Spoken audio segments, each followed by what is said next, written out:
삼성 서울병원에서 간호사 4명이 코로나19에 확진됐습니다. 자가격리자와 검사 대상자는 더 늘어날 것으로 예상되고 있습니다. 병원에서 발생했다는 점, 감염 경로가 불분명하다는 점, 상황이 엄중하다고 판단했습니다.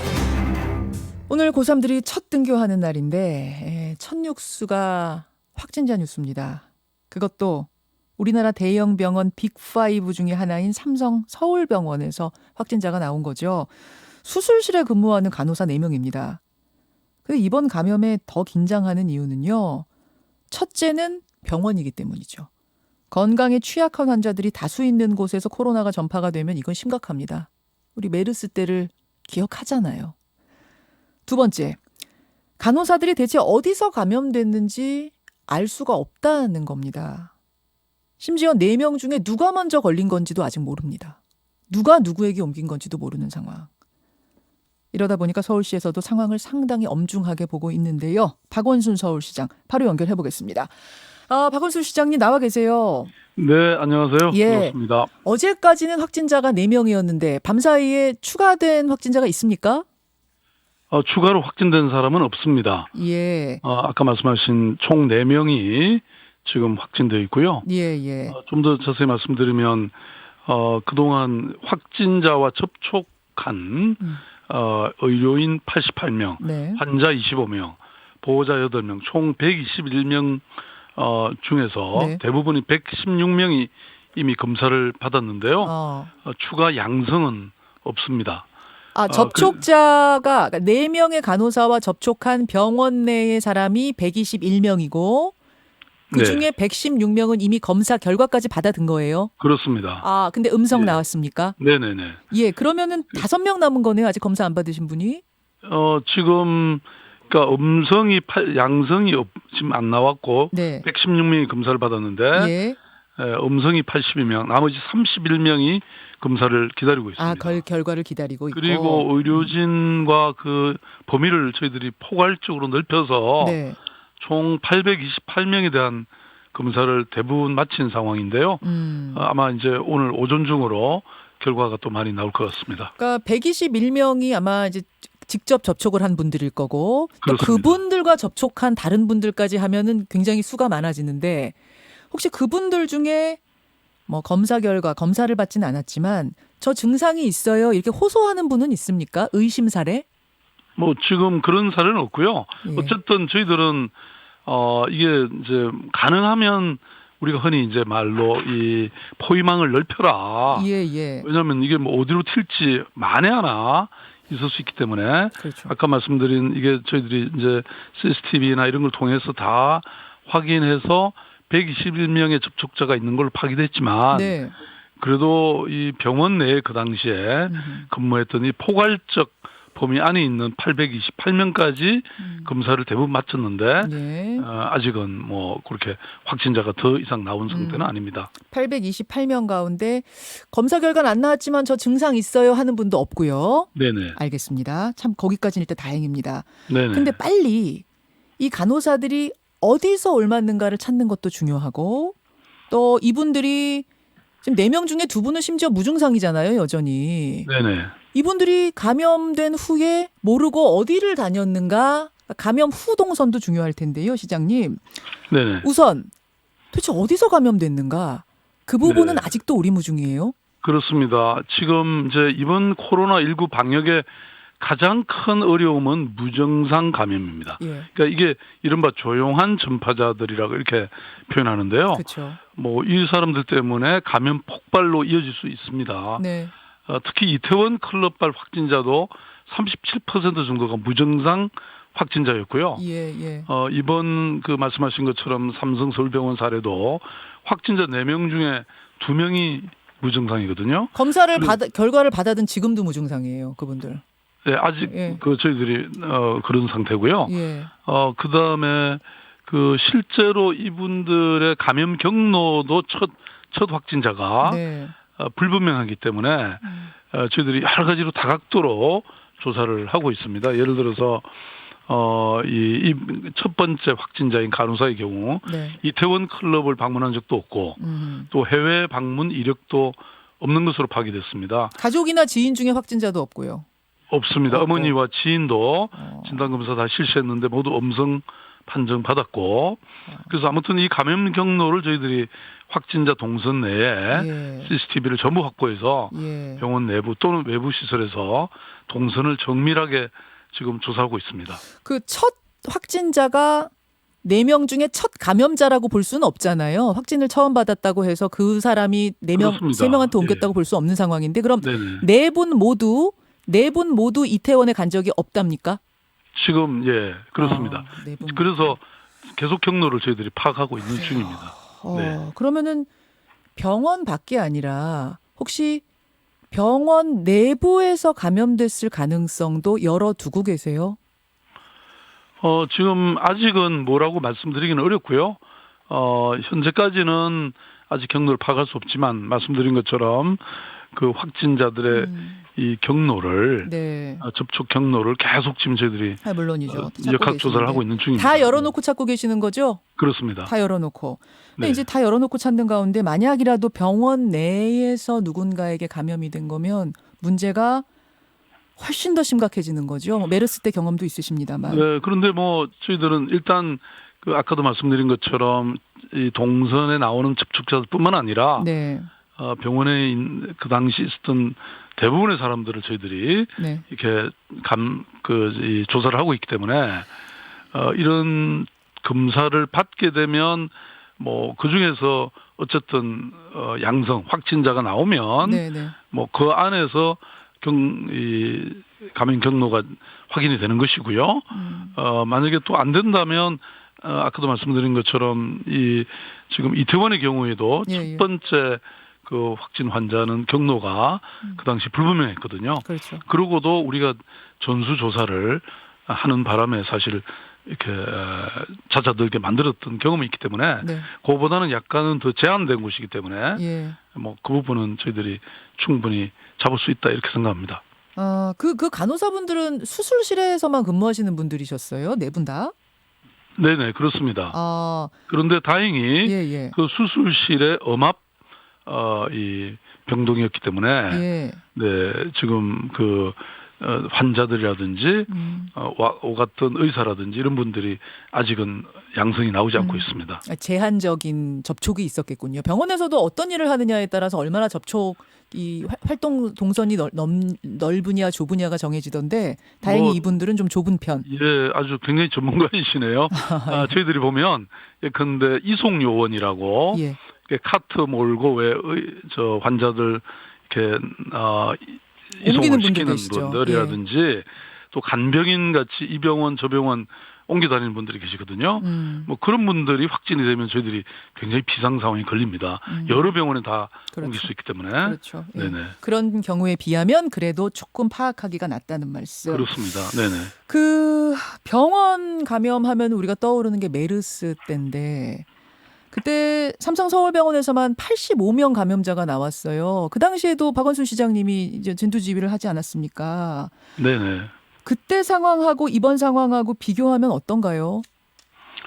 네, 많이 다르죠. 많이 달라요. 네, 당시는 정말 병원 내 감염이 심각했고 그것 때문에 전국으로 또 번졌거든요. 맞아요. 그런데 감염 위험을 알고도 그 당시 방치했던 어떤 비밀주의, 불통주의 때문에 심각해졌던 것이고요. 예. 그때 왜 기억하시겠지만 박근혜 정부하고 그래서 이 삼성서울병원 의사가 확진 판정을 받고 뭐 불특정 다수가 참여하는 행사에 참석한 걸 인지하고도 공개하지 않았죠. 그래서 제가 한밤에 긴급 브리핑을 열어서 정보 공개 대책 마련을 요구했던 것인데요. 예. 지금은 뭐 정부와 지자체가 긴밀하게 공조하고 대응하고 있고 또 이런 100일 넘게 그동안 코로나19의 사투를 벌이는 과정에서 예. 감염병 대응 역량도 이제 한층 강화되고 있는데 다만 이제 저희들이 사실은 걱정하는 것은 이 코로나19는 전파력이나 치사율이 감염병의 성격 자체가 완전히 다릅니다. 메르스하고는. 전파력은 뭐 비교도 안 되잖아요. 메르스하고 그렇습니다. 이 코로나19는. 예. 그렇습니다. 그리고 또 무증상 감염 좀 전에 지적하신 예. 이 거대한 폭병이 존재합니다. 그래서 경각심을 잃을 수 맞아요. 없는 이유죠. 네. 그렇죠. 그리고 이제 그 당시 메르스 때는 그러니까 메르스 때랑 비교하면 이번에는 마스크 다 쓰고 계시잖아요. 지금 병원에 있는 환자나 의료진이나 보호자나 다 쓰고 계시지 않아요? 네, 그것도 중요한 그렇죠. 사실입니다. 네네. 그래서 접촉을 했다 치더라도 그 상대방이 마스크를 잘 쓰고 있었으면 그러면 지금 네. 감염이 안 된다는 것들이 증명이 되고 있기 때문에 그나마 좀 그때처럼 악화되진 않을 것이라는 희망이 있는 거죠. 네, 정말 그 콕콕 집어내시네요. 그게 사실은 외국에 비해서 우리가 K 방역이라고 이렇게 칭찬을 받는 이유도 바로 거기에 있습니다. 국민들이 네, 방역 수칙을 정말 잘 지켜주시는 거죠. 그렇죠. 예. 그러니까 뭐 미국이나 아마 유럽에서 이렇게 확산된 게 예, 예. 사실은 가장 큰 원인은 저는 거기 있다고 봅니다. 국민들의 방역 수칙을 제대로 준수하는 시민의식 예. 이게 최고입니다. 지금 삼성병원 CCTV 다 지금 보고 계실 텐데 다 쓰고 계세요? 그럼요. 다 쓰고 계세요. 그러니까 걱정되는 거는 그러면 이제 보호자분들이 병실에서 또 환자분들이 병실에서 식사하실 때는 못 끼셨을 테니까 마스크를. 네네. 그 정도가 뚫린 거라면 그 정도가 이제 걱정되는 부분이겠네요. 그렇죠. 이 감염력에 비교해서 사실 네. 지금 우리가 이미 이렇게 많이 조사를 했는데 검사를 했는데 예. 사실 4명 현재까지는 네. 나오고 있는 것도 아마 그런 평소에 이렇게 경각심을 가지고 예. 방역 수칙을 지켜주시기 때문이라고 저는 생각합니다. 자, 그럼에도 불구하고 뭐 우리가 그래도 마스크 다 끼셨으니까 괜찮을 거야. 이 정도에서 잦아들 거야. 뭐 이렇게 생각할 수는 없고 최악의 상황까지 가정하고 지금 준비하고 계실 텐데요. 병원의 경우는 사실 확진자가 몇 명만 나와도 여태까지는 코호트 조치라는 걸 내렸는데 삼성 서울병원은 하루 내원객만 9천 명에 이르는 큰 병원이고 워낙 다른 병으로 또 오시는 급박한 환자들이 많아서 지금 코호트 조치는 안 내린 걸로 압니다. 그런데 어느 수준이 되면 내려야 한다. 뭐 이런 기준 같은 게 지금 정해져 있나요? 지금 현재 저희들이 아까도 말씀드린 것처럼 역학조사관들이 예. 이 접촉 범위가 어떻게 되고 뭐 이런 거 다 확인하고 있는 상태고요. 예. 그다음에 또 실제 뭐 검사를 상당한 정도 했는데 아직은 그 양성이 그 4명에 그치고 있고 또 저희들이 이미 이 접촉한 범위 안에서는 네. 그 방역을 다 마친 상태입니다. 물론 이제 앞으로 어떤 상황일지는 두고 봐야 되겠습니다만 지금 현재 상태로서는 아직 병원 전체를 다 코호트할 필요는 없다 이렇게 저희들 보고 코호트 있습니다. 조치는 아직은 네. 뭐 입에 올릴 상황은 아니다. 예. 네네. 왜냐하면 지금 저희 문자가 굉장히 많이 오는데요. 오노라는 청취자님은 후배 딸아이가 삼성 서울병원에서 오늘 병원으로 입원을 할 예정이었는데 그게 취소됐다. 이런 문자도 오고 라벤더님은 삼성 서울병원에서 수술 받으려고 몇 달을 기다렸는데 걱정이 크다. 이런 문자들이 지금 나오고 있는 상황이어서 코호트 조치가 이루어지느냐 안 이루어지느냐는 굉장히 큰 전국적인 관심사인 것 같습니다.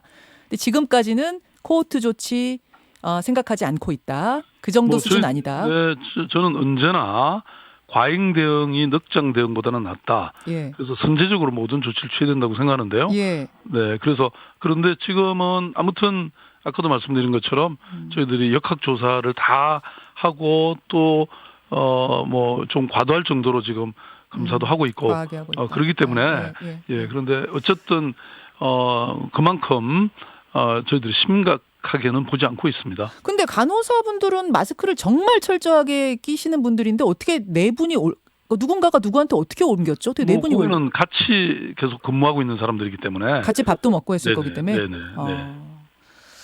알겠습니다. 예, 박원순 시장 지금 만나고 있습니다. 시장님, 저 시간은 네네. 없지만 요거 하나 질문 드릴게요. 예. 오늘부터 이제 고3들 등교하는데 네. 뭐 학교 내 생활은 교사분들이 통제를 하신다고 하지만 아이들이 학교 후에 좀 이렇게 몰려다니면서 뭐 이렇게 놀 경우에 요거는 어떻게 하나 좀 걱정들을 부모님들이 하세요. 제일 주목해서 관리해야 될 장소라면 어디라고 보십니까?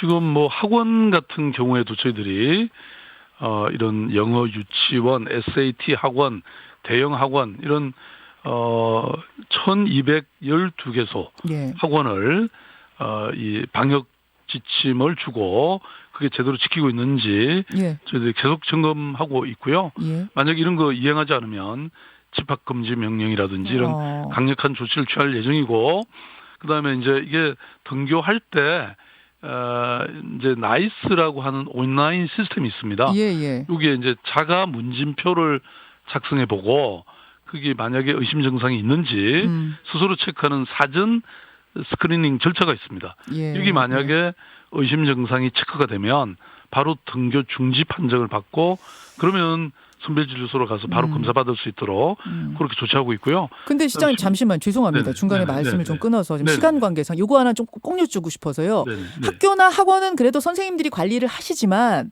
네. 지금 코인 노래방, 동전 노래방에서 확진자가 여럿 나오고 있거든요.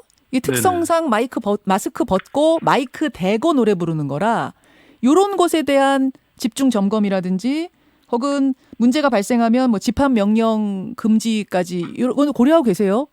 네, 그럼요.